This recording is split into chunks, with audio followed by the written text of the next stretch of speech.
नमस्कार साथियों, स्वागत है आपका हमारे YouTube channel only paper practice में।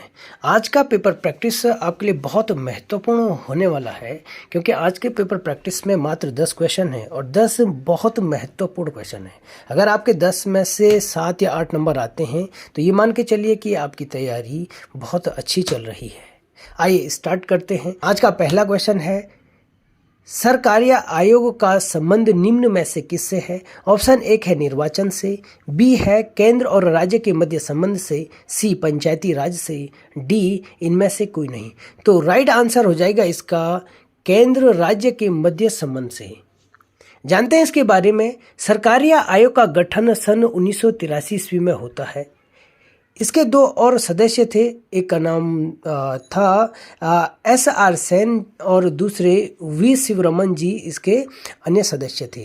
इनकी जो कुल सिफारिशें थी, रिकमेंडेशन थी, वो 247 थी। आगे जाकर सरकारी आयोग की सिफारिश पर ही 1990 ईस्वी में जो अंतर्राज्यीय परिषद है उसका गठन होता है और अनुच्छेद 263 में क्या है, अंतर्राज्यीय संबंध के बारे में बताया गया है। अगर केंद्र राज्य संबंध की बात करें, एक अन्य आयोग था राजमन्नार आयोग, जिसका गठन 1969 ईस्वी में किया था तमिलनाडु की मुद्रक सरकार के द्वारा किया गया। वहीं जो राजमन्नार आयोग था, उन्होंने अपनी जो रिकमेंडेशन दी वो 1971 ईस्वी में दी। एक केंद्र राज्य संबंध के लिए एक सबसे महत्वपूर्ण आयोग था, उनका नाम था पुंछी आयोग, है ना। तो कई बार एग्जाम में भी पूछ लेता है कि पुंछी आयोग का संबंध किससे है या पुंछी आयोग का गठन कब हुआ। पुंछी आयोग का गठन होता है 2007 ईस्वी में। अगला क्वेश्चन है, राज्यपाल द्वारा अध्यादेश जारी करने की शक्ति किस अनुच्छेद में है? ऑप्शन ए है अनुच्छेद 123, बी अनुच्छेद 148, सी 213, डी अनुच्छेद 167। तो इसका राइट आंसर हो जाएगा अनुच्छेद 213 में। जानते हैं अनुच्छेद 200 राष्ट्रपति के अध्यादेश जारी करने की शक्ति है। वहीं जो अनुच्छेद 148 है उसमें कैग के बारे में उल्लेख किया गया है, जिसमें कैग नियंत्रण एवं महालेखा परीक्षक के बारे में उल्लेख किया गया है। वहीं जो अनुच्छेद 167 है उसमें मुख्यमंत्री के कर्तव्य और आर्टिकल 78 में प्रधानमंत्री के कर्तव्यों का उल्लेख किया गया है। अगला क्वेश्चन है, भारत पर आक्रमण करने वाली विदेशी आक्रमणकारियों का सही क्रम बताइए। ऑप्शन ए है कुषाण, शक, पहलव, हिंद, यवन। ऑप्शन बी है शक, हिंद, यवन, पहलव और कुषाण। सी है हिंद, यवन, कुषाण, शक, पहलव। डी है हिंद, यवन, शक, पहलव, कुषाण। तो आप यहाँ पे इस क्वेश्चन को एलिमिनेट तरीके से भी कर सकते हैं, जैसे एलिमिनेट करते हैं, क्योंकि सबसे पहले आपको पता होना चाहिए कि हिंद, यवन आए थे। तो पहला और दूसरा ऑप्शन यहाँ पे गलत हो जाता है और आपको ये पता होना चाहिए कि अंत में हमारे देश में कुषाण आए थे आक्रमणकारी। तो राइट आंसर हो जाएगा इसका ऑप्शन डी, हिंद, यवन, उसके बाद शक आए थे, फिर पहलव आए थे, फिर कुषाण आए थे। तो भारत में मौर्य वंश के पतन के बाद सर्वप्रथम जो आक्रमण करने वाली विदेशी शक्ति थी वह हिंद, यवन थी। इसे इंडो ग्रीक शासक भी कहते हैं।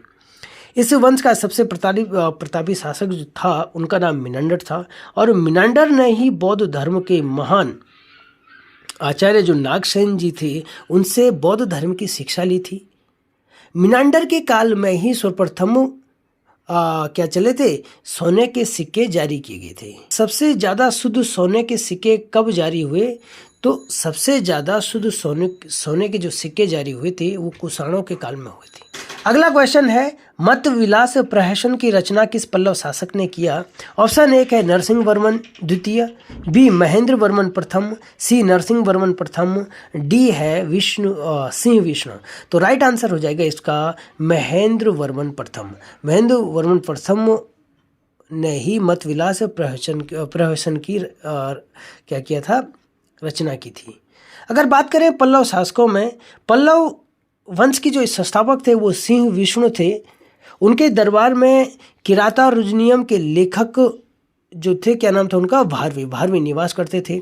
नरसिंह वर्मन द्वितीय की अगर बात करें तो भारत में जब अरबों का आक्रमण हुआ था तो इनके काल में हुआ था। कांची का कैलाश मंदिर और महाबलीपुरम का शौर मंदिर का निर्माण भी नरसिंह वर्मन द्वितीय ने किया। वही नरसिंह वर्मन प्रथम की बात करें, चीन यात्री जो वेंगसांग थे, उन्होंने इनके समय में दक्षिण भारत यानी कांची की यात्रा की थी। वहीं पुलकेशिन द्वितीय को हराया था। बहुत महत्वपूर्ण है, नरसिंह वर्मन प्रथम ने पुलकेशिन द्वितीय को हराया। वो वातापी पर कब्जा किया और इसके बाद उन्होंने वातापी कोंड की उपाधि धारण की थी। ये वही पुलकेशिन द्वितीय जिन्होंने चालुक्य के शासक, वो जो चालुक्य का शासक था, और 1618 ईस्वी में नर्मदा नदी के तट पर हमारे जो हर्षवर्धन जी थे, हर्षवर्धन को हराया था।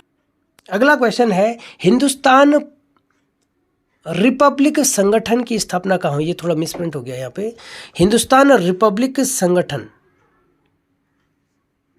की स्थापना कहाँ हुई? ऑप्शन ए है Delhi, B Kanpur, C Lucknow, D Bengal. Right answer हो जाएगा इसका ऑप्शन बी कानपुर। बात करते हैं एचआरए की। हिंदुस्तान रिपब्लिक एसोसिएशन की स्थापना सचिंद्र सान्याल द्वारा 1924 ईस्वी में कानपुर में की गई। इसके जो अन्य सहयोगी थे वो राम प्रसाद बिस्मिल जी थे, व्योमेश चंद्र चटर्जी और चंद्रशेखर आज़ाद जी थे। जबकि आगे चलकर HSRA Hindustan socialist Republican association, Republic होना चाहिए, रिपब्लिक एसोसिएशन की स्थापना होती है 1928 में, और जो होती है नई दिल्ली में। इसकी स्थापना का श्रेय जाता है भगत सिंह को। अगला क्वेश्चन है, निम्न में से बोस्टन टी पार्टी का संबंध है? ऑप्शन ए है अमेरिकी स्वतंत्रता संग्राम से, बी रूसी क्रांति से, सी इटली के एकीकरण से, डी फ्रांस की राज्य क्रांति से। तो इसका राइट आंसर हो जाएगा अमेरिकी स्वतंत्रता क्रांति से। अगर बात करें बोस्टन टी पार्टी की, बोस्टन टी पार्टी क्या थी आइए जानते हैं।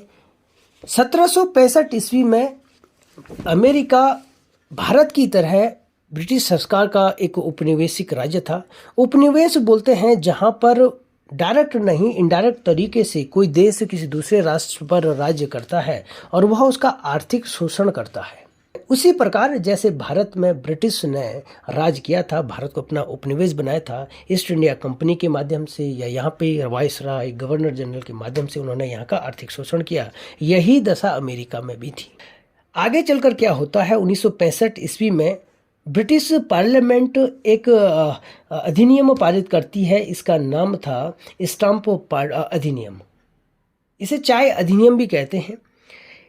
इस एक्ट के माध्यम से उन्होंने चाय पर बहुत सारा टैक्स लगा दिया और अमेरिकी जनता इस टैक्स के खिलाफ हो गई। उन्होंने कहा कि जो ये अधिनियम आपने पारित किया है इसमें हमारी कोई भूमिका नहीं है।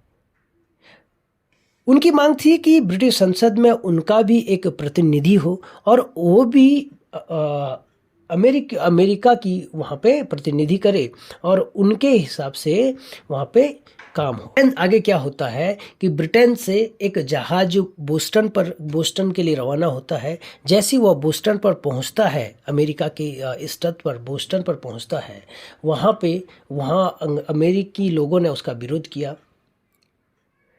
अमेरिकी लोगों का जो प्रतिनिधित्व कर रहा था वो सैमुअल्स एडम्स कर रहा था। उनके नेतृत्व में उन्होंने इस जहाज को वापस जाने के लिए कहा, लेकिन ये नहीं मानते हैं।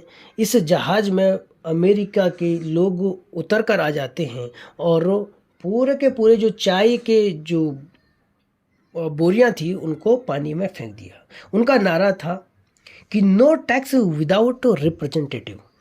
इस घटना को बोस्टन टी पार्टी के नाम से जाना जाता है। यह घटना हुई थी 16 दिसंबर 1773 ईस्वी को।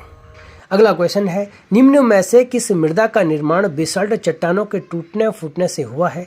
ऑप्शन ए है लाल मृदा, बी जलोढ़ मृदा, सी काली मृदा, डी लेटेराइट मृदा। तो राइट आंसर हो जाएगा इसका ऑप्शन सी काली मृदा। काली मृदा की बात करते हैं। काली मृदा को रेगुर भी कहा जाता है, यानी रेगुर मृदा भी कहा जाता है। इसमें नाइट्रोजन, पोटास, ह्यूमस की कमी होती है। इसमें कपास की खेती ज़्यादातर होती है। इसमें काली मृदा में कपास की खेती होती है। काली मृदा जो भारत के महाराष्ट्र में, कर्नाटक में, गुजरात, मध्य प्रदेश में पाई जाती है। इस मिट्टी में मैग्नीशियम, चूना, लौह तत्व और कार्बनिक पदार्थों की अधिकता होती है। मिट्टी का रंग टेटनीफेरस मैग्नेटाइट व जीवांश होता है जो ह्यूमस की उपस्थिति के कारण होता है। और काली मृदा को लावा मृदा भी कहते हैं क्योंकि यह दक्कन ट्रैप में लावा चट्टानों के अवक्षय या टूटने फूटने से निर्मित हुई है। आगे देखते हैं, काली मृदा को लावा मृदा भी कहते हैं क्योंकि यह दक्कन ट्रैप में लाव चट्टानों के अवक्षय टूटने फूटने से निर्मित तो हुई है। आगे दक्कन पठार के अलावा काली मृदा मालवा के पठार की भी विशेषता है। यह मालवा पठार में भी काली मृदा पाई जाती है। काली मिट्टी सर्वाधिक विस्तार महाराष्ट्र राज्य में है। काली मिट्टी की प्रमुख विशेषता यह है कि उसमें जल धारण करने की सर्वाधिक क्षमता होती है। काली मिट्टी बहुत जल्दी चिपचिपी हो जाती है तथा सूखने पर इसमें दरारें पड़ जाती है और इसी गुण के कारण काली मिट्टी को स्वतः जुताई वाली मिट्टी भी कहा जाता है। कपास की खेती सर्वाधिक हमारे किस राज्य में होती है? गुजरात राज्य में। ठीक है, अगला क्वेश्चन है,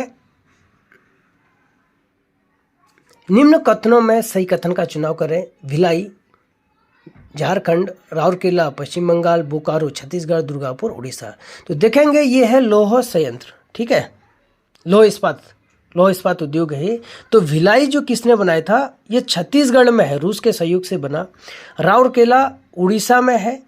राउरकेला यह किसके सहयोग से बना? जर्मनी के सहयोग से बना था।